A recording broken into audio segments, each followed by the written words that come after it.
Olá, bem-vindos ao canal. Vamos conversar sobre cirurgias videolaparoscópicas.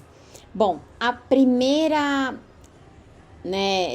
escrita sobre a cirurgia laparoscópica, ela veio nos Estados Unidos em 1980. Em 90, começou a ter um aumento, dos procedimentos laparoscópicos, o que trouxe novos desafios, Os pacientes começaram a experimentar algumas internações em menor tempo, menos dor, recuperação mais rápida. Então, foi uma evolução, na história da cirurgia. Em 2007, os procedimentos começaram a se tornar ainda menos invasivos com a evolução do single port. Quais seriam as vantagens, então, dessa cirurgia que é minimamente invasiva em relação àquela cirurgia que a gente chama de convencional, aberta? A minimamente invasiva proporciona para o paciente até um regime de internação ambulatorial, uma internação curta, Então, ele pode internar e sair no mesmo dia, ou internar e sair logo amanhã mais cedo, Menos tempo dentro do hospital, o que aberta sempre propõe uma internação hospitalar e nem sempre uma alta tão rápida. A recuperação na minimamente invasiva, ela é mais curta, com uma dor pós-operatória mais reduzida, eu uso menos analgésico e eu consigo retornar para as minhas atividades mais rápido. E, de certa forma, esteticamente, o paciente fica com uma incisão bem menor, são 3 ou 5 pontinhos no abdômen, então é bem mais simples. Ou no tórax, poucas incisões. Para a cirurgia aberta, em geral, a recuperação vai aí, de 4 a 6 semanas. Ele tem uma dor pós-operatória relacionada à incisão, precisa às vezes de mais analgesia, dependendo do caso, e ele tem um retorno ao seu estilo de vida que varia também conforme o tipo de cirurgia, o tipo de recuperação que ele vai enfrentar. Bom, para fazer a cirurgia videolaparoscópica, os instrumentais, eles também têm que ser diferentes, Então, para realizar a cirurgia, eu preciso de instrumentais mais longos, com pontas, com extremidade de trabalho diferente. E eu preciso de uma conexão por onde estes instrumentos vão usar, que chama trocáter. E também a cânula. Então, esse material que vocês veem aqui abaixo é esse dispositivo, Então, ele vai ser um mecanismo para inserir e remover os instrumentos durante a cirurgia.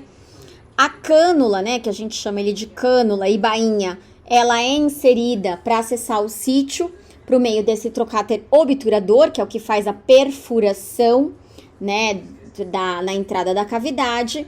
E há uma variedade de tamanhos, porque ele depende muito dos instrumentos que vão usar. Então, um trocáter de 12 é maior do que um trocáter de 8, o de 5, bem mínimo, às vezes infantil.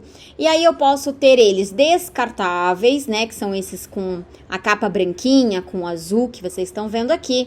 Eu posso ter eles permanentes, que são aqueles que vão para a central de material, passam pelo processo de esterilização e retornam para um novo uso, Então, aqui a gente vê a conexão dele, na cavidade. Bom, as pinças, existem tesouras que podem ser retas ou curvas, tem pinça para dissecar, para afastar, para dividir, para prender, para retrair, coagular essas estruturas.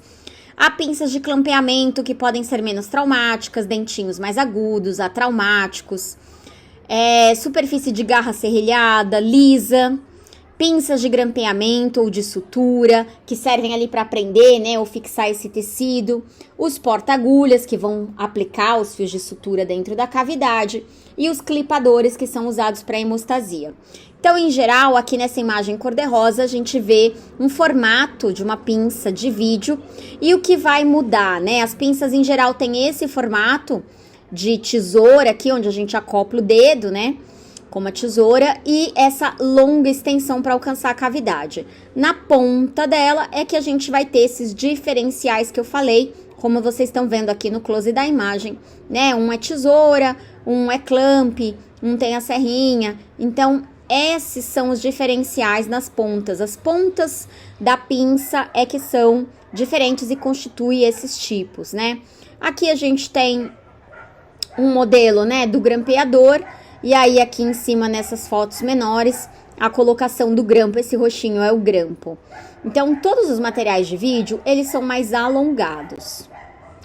E aí, lá do lado de fora do paciente, como é que eu vou ver essa imagem? Né? O médico tá colocando tudo isso na minha barriga e o que ele vê? Do lado de fora, a gente precisa deste equipamento, que é o sistema de vídeo. Ele vai ter um monitor, uma câmera, um sistema que vai gravar essa imagem, uma fonte de luz para iluminar a nossa ótica, né? E a gente conseguir enxergar dentro da cavidade. E o insuflador, né, de gás de CO2, que é o que vai fazer o nosso pneumoperitônio. Em geral, esse tipo de cirurgia pode ser feita para diagnóstico, e aí a gente tem, por exemplo, a laparoscopia na parte abdominal, a toracoscopia no tórax, e o médico vai examinar a cavidade e vai ver o que está acontecendo lá, né? Fazer um exame mais detalhado e ver se ele vai encontrar aí algum achado, aí ele faz biópsia. E ele pode ser terapêutico, e aí a gente tem uma vasta, né, para cada especialidade. Eu posso fazer torácica, e aí eu vou ter segmentela, lobé, toracoscopia com drenagem. Pode ser da cirurgia geral, e aí tudo da cavidade abdominal, colecisté, apêndice, reto sigmoide, colé, gastré, né, a gastroplastia, herniorrafia, hepaté, esplené, laparoscopia. As ginecológicas, estereo, foré, salpingé, e as urológicas como a nefrel, até transplante renal e tumor renal. Então, há uma diversidade de cirurgias que eu consigo trabalhar por meio do uso, né, desse sistema minimamente invasivo. Mas o que a enfermagem tem com isso, né? Qual é o nosso papel? Bom, antes do procedimento, a gente deve separar todos os materiais descartáveis, instrumentais, verificar dispositivos para posicionar esse paciente, checar esse sistema de vídeo, né? Então, as conexões, tá funcionando, tá tudo certo, não tá faltando nada, a câmera tá lá, o gás, o CO2, o torpedo tá ok. Dependendo da cirurgia, eu sei que ela é mais longa, eu tenho um torpedo reserva para atender se o primeiro, né, esvaziar. E aí, o procedimento. Como é que funciona? Bom, primeiro eu anestesio o paciente, posiciono ele conforme o procedimento, aí se faz a antisepsia da pele, a cobertura com os campos estéreis, aproximo o meu sistema de vídeo e ele sempre fica de frente para o cirurgião, para que o cirurgião possa ter a visão da imagem, né, de dentro da cavidade. Faço as conexões do sistema de vídeo ao campo operatório, então o material está todo estéreo e o médico, a instrumentadora, vão me dando as pontas das conexões que eu vou acoplar no rack de vídeo. Então, acoplo a ótica na câmera, acoplo a luz, a fonte de luz, acoplo o insuflador, né? E vou acoplando todos esses materiais àquele rack de vídeo. O médico, então, vai proceder com a introdução da agulha de Veres para fazer a perfuração, passar o trocáter, a insuflação da cavidade com o gás. Para algumas cirurgias de abdominal via baixa, vou precisar pôr agora o paciente em Trendelenburg para melhor exposição dessas cavidades. Ele introduz a agulha de Veres num ângulo de 45, insufla o pneumoperitônio, geralmente até 9 litros por minuto. E aqui eu tenho uma pressão intraabdominal, né, no paciente em torno de 14 a 16 milímetros de mercúrio. Esse insuflador, né, que a gente faz do CO2, ele deve monitorar e mostrar ali algumas variáveis. Então, quanto que tá o fluxo, o volume, né? Alguns controlam a pressão do gás insuflado. E por que é gás de CO2, né? O CO2, ele tem aí como vantagem uma maior absorção dos líquidos orgânicos, diminuindo a dor infraescapular no pós-operatório, né, pelo acúmulo desse gás na cavidade, e ele não é explosivo quando a gente compara com ar ambiente, oxigênio ou óxido nitroso. A velocidade da infusão, ela tem que ser controlada com bastante rigor, tá? Então eu não devo ultrapassar 1,5 litro por minuto, porque insuflações muito rápidas podem dificultar o retorno venoso e distender muito, né, rapidamente a cavidade. Durante a realização desse pneumoperitônio, né, eu preciso olhar a simetria da cavidade, porque quando eu vejo que está insuflando mais de um lado do que do outro, eu posso estar diante aqui de aderências abdominais. Também, se eu palpar o abdômen, eu posso ver se ele está formando enfisema no lugar de pneumoperitônio. Então, aqui na imagem, vocês veem que a parte do trocáter, ele está mais dentro da cavidade. Se tivesse um pouco tracionado, eu estaria insuflando o subcutâneo e não a cavidade.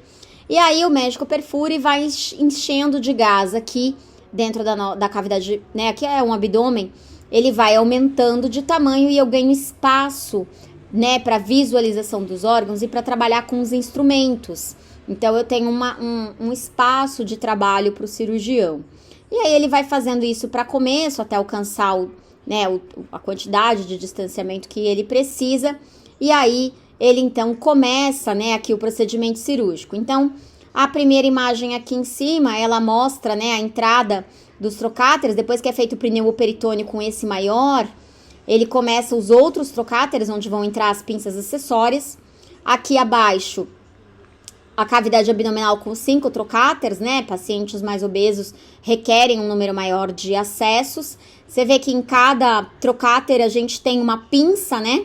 Divide, então geralmente aqui uma tesoura, uma é para coagulação, né? Uma é para grampear, e aí assim, e a do meio sempre é a ótica e tem, né, essa extensão pro pneumoperitônio, pro gás, tá? E aí aqui nessa imagem onde tem esse profissional, a gente tá vendo a ótica acesa, né, mostrando a ótica acesa que ilumina ali, né, a cavidade, a gente consegue enxergar melhor lá dentro. Quando eu trabalho com single port, que é uma coisa mais nova, como é que funciona? Single port, ele é um único acesso, né, então seria um único trocáter, né, uma única entrada, um único orifício, onde você tem a manipulação de todos os instrumentais. Então, aqui na imagem, vocês veem que eu tenho uma única perfuração com todo o manuseio dos instrumentais, né, dentro dessa cavidade. E aí, durante o procedimento, o que a gente olha, né? Então, o anestesista vai fazer um controle do CO2 respiratório, né, porque uma pressurização excessiva, ela força, né, o CO2 a se difundir para dentro da corrente sanguínea, o que leva o paciente a fazer hipercapnia. É necessário, muitas vezes, a drenagem do conteúdo gástrico, porque essa pressão excessiva aumenta a pressão diafragmática, o que pode levar à regurgitação gástrica. Então, passa uma sonda nasogástrica nesse paciente, aí deixa, né, rolando... executar, né, durante o procedimento, vai tendo essa drenagem gástrica, né? Controla-se a temperatura corporal do paciente, porque o gás ele é frio e ele pode causar uma redução da temperatura corporal, principalmente se o procedimento cirúrgico demora muito tempo, né? E aqui na imagem a gente vê um pouco, né, do que é a equipe trabalhando dentro da cavidade e assistindo numa tela, né, o que está dentro lá da cavidade e o trabalho e o movimento das pinças. Esse gás que é mais frio, ele também contribui para o embaçamento da ótica. Então, porque lá dentro da cavidade é aquecido e é úmido, e aí esse gás, né, mais gelado faz com que tenha aí um embaçamento, né, por causa dessa coisa do calor e frio.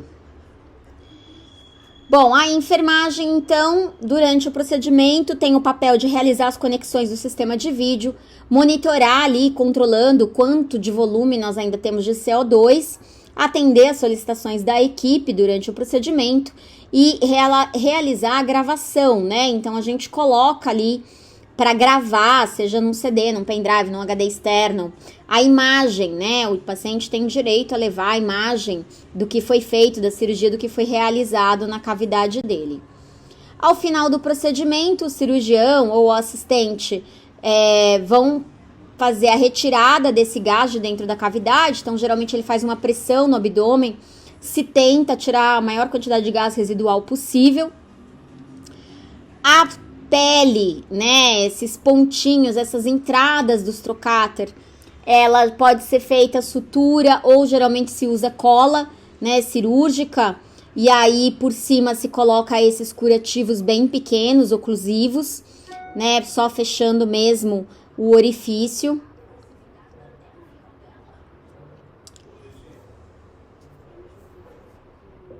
Se o paciente apresentar, né, uma dor, falando que tá com uma dor de ombro ou de cervical, isso muito possivelmente tem uma relação, né, com o gás de CO2 que irrita o nervo frênico, o que inerva o diafragma, e por isso que alguns pacientes, após a cirurgia, na recuperação anestésica, tendem a queixar, né, dessa dor no ombro e na cervical após uma cirurgia de vídeo, né? Então, isso tem relação aí com esse gás que irrita o nervo frênico. Depois do procedimento, como enfermagem, o que a gente vai fazer? Desconectar todos os cabos do sistema de vídeo, finalizar, né, a gravação da cirurgia, providenciar, então, o aquecimento do paciente, seja ele com um cobertor, né, com um lençol mais seco, auxiliar o anestesista no despertar anestésico, e esse paciente vai ser encaminhado para recuperação anestésica. Por segurança, o correto é se fazer com monitorização e acompanhamento médico, né? Porque o transporte também pode ser um momento aí de alguma intercorrência, né? Então, ter um pouquinho de cuidado aí no transporte. Quais seriam as possíveis complicações, então, desse tipo de procedimento? Bom, eu posso ter alguma lesão num órgão adjacente, né? E aí causar hemorragia, né? Alguma lesão vascular, como punção, perfuração, cauterização, perfuração de algum outro órgão, complicações do acesso abdominal, uma hérnia no local de acesso, né? Então, da forma como foi feita a entrada e a punção, depois eu posso acabar causando uma hérnia. A infecção da ferida cirúrgica, que é um risco comum a todos os procedimentos, né? Em relação ao pneumoperitoneum, ele pode ter como complicação, mas mais raro, um pneumotórax, um pneumomediastino, uma embolia gasosa ou um enfisema subcutâneo. E aí aqui, só pra gente ter uma ideia, né, numa imagem um pouco mais real, essa aqui é como o médico vai acompanhando os instrumentos, né, e a cavidade pela tela, enquanto ele manuseia ali a cavidade, aqui é o abdômen, então a cavidade abdominal. Sobre vídeo, era isso que a gente tinha para conversar. Eu espero vocês aqui no canal.